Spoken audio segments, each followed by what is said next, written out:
Tagar Indonesia gelap. Pertanyaannya ya.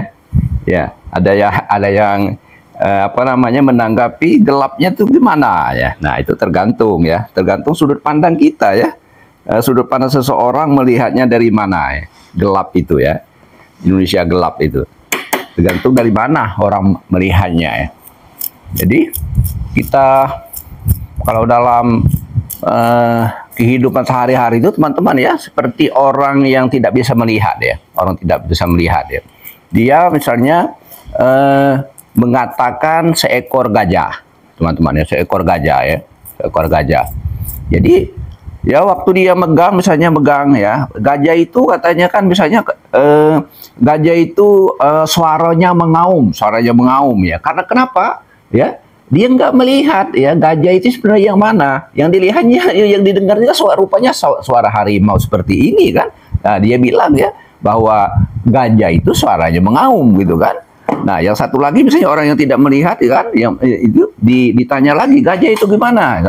Oh, gajah itu dia bilang kan punya cula ya. Rupanya dia pertama kali kan memegang ya, di waktu pertama kali memegang ditanya gajah itu bagaimana? Nah, dia mendengarkan cerita dan memegang itu kan ya badak rupanya kan, jadi yang punya cula. Nah, sehingga ya dia bilang sepengetahuan dia gajah itu ya punya cula gitu kan. Jadi yang lainnya sepertinya yang ini lagi ya. Contoh lainnya lagi. Jadi orang bilang misalnya satu lagi yang tidak bisa melihat itu ya, orang yang tidak bisa melihat itu ditanya lagi gajah itu gimana? Oh, gajah itu dia bilang telinganya itu lebar ya. Rupanya betul kan, dia megang waktu pertama kali itu kepada telinga gajah seperti ini ya, lebar ya, betul ya. Jadi dia bilang gajah itu telinganya lebar gitu. Begitulah selanjutnya yang satu lagi, oh gajah itu ya punya belalai gitu kan, benar. Oh, gajah itu ekornya pendek itu kan. Oh, gajah itu punya cula. Oh, gajah itu punya badannya gede dan kakinya besar, kakinya gede gitu kan. Gajah itu lambat jalannya. Nah, jadi semuanya itu kan betul semua timbulnya. Jadi tergantung tagar Indonesia gelap itu tergantung kita memandangnya dari sudut pandang kita kan. Dari sudut pandang kita. Ya. Jadi kalau mahasiswa saat ini memandang Indonesia gelap itu dari sudut pandang mahasiswa. Dia sebagai orang yang masih idealis, masih muda, masih belajar, dia merasakan mungkin kan cerita-cerita dari orang tuanya, begitu sulitnya, misalnya orang tuanya untuk membayar SPP, biaya kuliah yang mahal, uang nggak ada gitu kan. Nah, dan mendengar cerita-cerita lagi, nanti begitu tamat kuliah, ya belum tentu mendapat pekerjaan kan. Akhirnya timbullah tagar ya, lari aja dulu gitu kan. Jadi itu tergantung ya sudut pandang kita. Nah, sudut pandang orang lain misalnya yang satu yang orang merasa di Indonesia itu banyak kemudahan ya, yang sukses menjadi orang kaya raya, ya enggak berarti Indonesia terang benderang. Kenapa dia tidak ada pernah mengalami kesulitan hidup ya kan? Mau apa dia ada ya, mau kerja langsung dapat ya, karena koneksi dan sebagainya ya. Gaji gede dan sebagainya ya. Dan itu jadi sudut pandang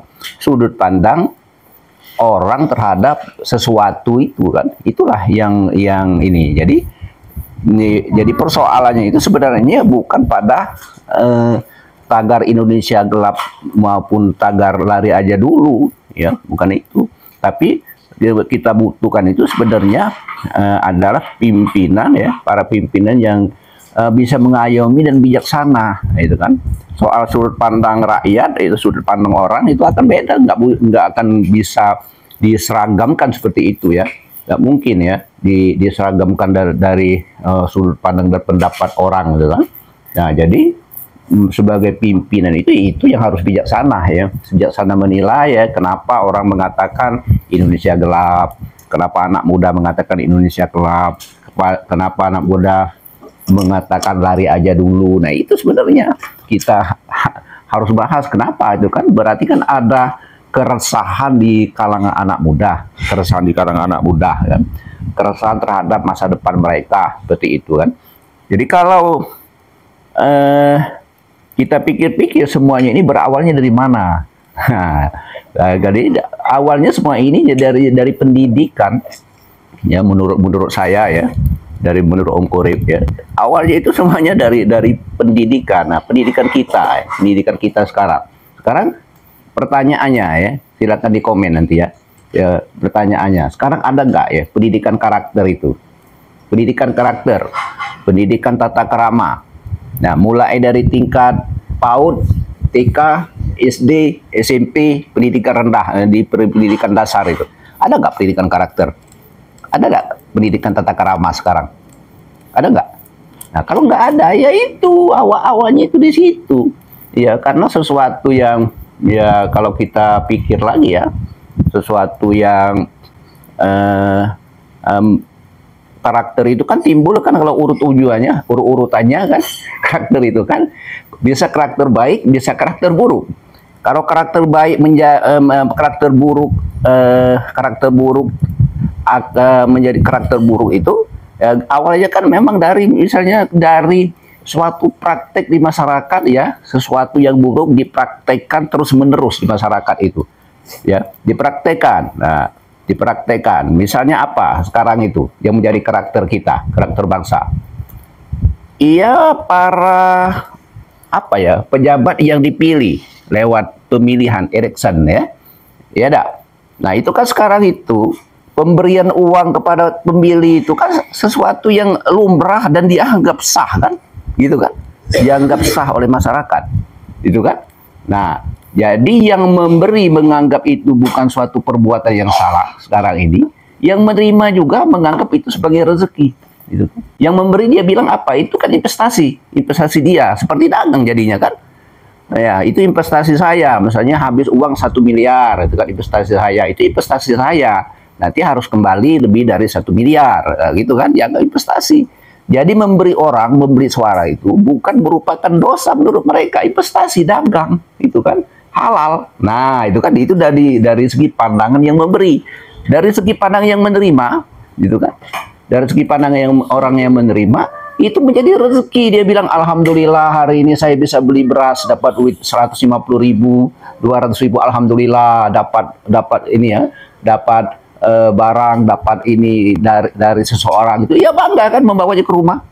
Nah, dia tidak merasa berdosa dan dia bukan itu dianggapnya sebagai sogokan, bukan, dianggapnya rezeki. Nah, itu sekarang sudah menjadi karakter kan. Nah, jadi kebiasaan yang buruk itu akan lama kelamaan, kebiasaan itu akan menjadi budaya ya. Kebiasaan itu akan menjadi budaya. Nah, jadi ini kan kebiasaan yang buruk menjadi budaya yang buruk, tapi dianggap benar itu kan, menjadi budaya. Lama-kelamaan budaya itu akan menjadi karakter ya. Nah, sekarang hal ini sudah menjadi karakter kita sebagai berbangsa kan. Nah, sekarang bagaimana cara memperbaikinya? Memperbaikinya diperlukan suatu pimpinan yang memang berani untuk mereformasi sistem ini itu kan. Kalau tidak akan mungkin berubah. Ya, karena itu sudah menjadi karakter. Tidak akan mungkin berubah. Bagaimana? Siapa sekarang yang akan merubahnya? Kalau sogok menyogok pejabat yang dipilih rakyat itu, siapa yang akan merubahnya sekarang? Coba, siapa? Iya. Pertanyaan, siapa yang akan merubahnya? Sulit kan menjawabnya. Nah, itu. Jadi diperlukan pimpinan yang sanggup mereformasi sistemnya. Ya. Dia sanggup mengorbankan dirinya untuk mengganti sistem yang ada, sistem yang keliru itu. Nah, kalau enggak ya itu tadi. Nah, itu pun kalau dikerjakan sekarang, kawan-kawan. Kalau dikerjakan sekarang, kalau enggak dikerjakan sekarang tambah lagi, karena itu kan yang namanya karakter itu berproses ya, waktunya itu. Sesuatu yang ditanamkan dari kecil, dari TK. Jadi kalau dikerjakan sekarang berarti bisa jadi itu akan baru menghasilkan, melihat hasilnya itu di 23 tahun, 30 tahun ke depan. Itu bukan sekarang. Itu kalau dikerjakan sekarang, kalau tidak dikerjakan sekarang tambah lagi.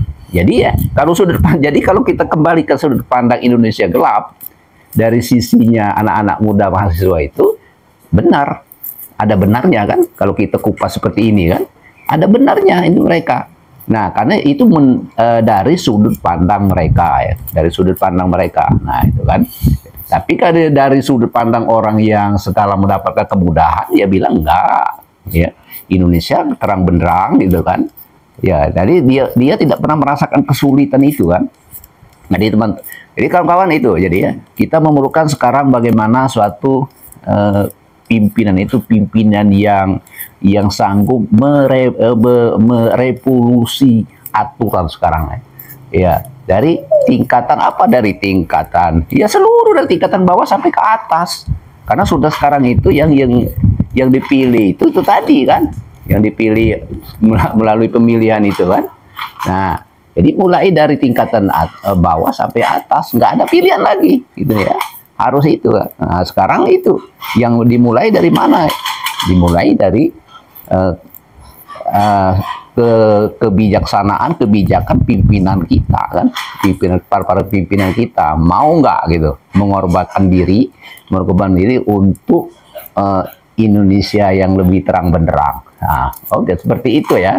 Jadi gelap dengan tidak ya, menurut Indonesia itu sesuai dengan sudut pandang orang ya, sesuai dengan apa yang dialami sekarang ya.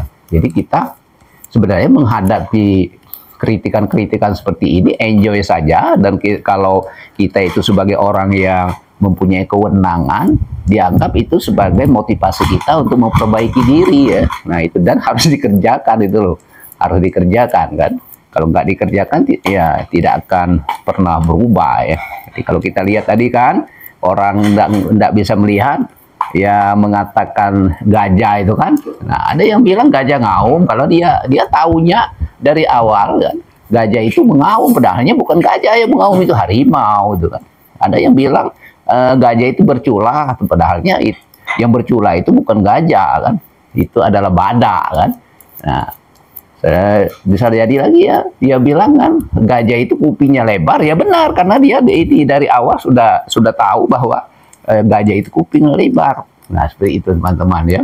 Jadi tergantung kepada pemahaman kita, pemahaman itu ditanamkan dari awal, itulah pendidikan karakter itu. Sekarang siapa yang akan mereformasi, merubah sistem pendidikan ya, supaya ada lagi pendidikan karakter ya di pendidikan dasar itu. Siapa yang sanggup melaksanakan itu ya, itu menurut saya ya, masukan dari rakyat biasa ya. Makasih atas perhatiannya ya, dan mohon maaf kalau ada sesuatu yang kurang berkenan dan kurang pas dengan namanya pendapat ya, pendapat pribadi kan. Oke ya, sip ya. Wassalamualaikum warahmatullahi wabarakatuh. Bapak.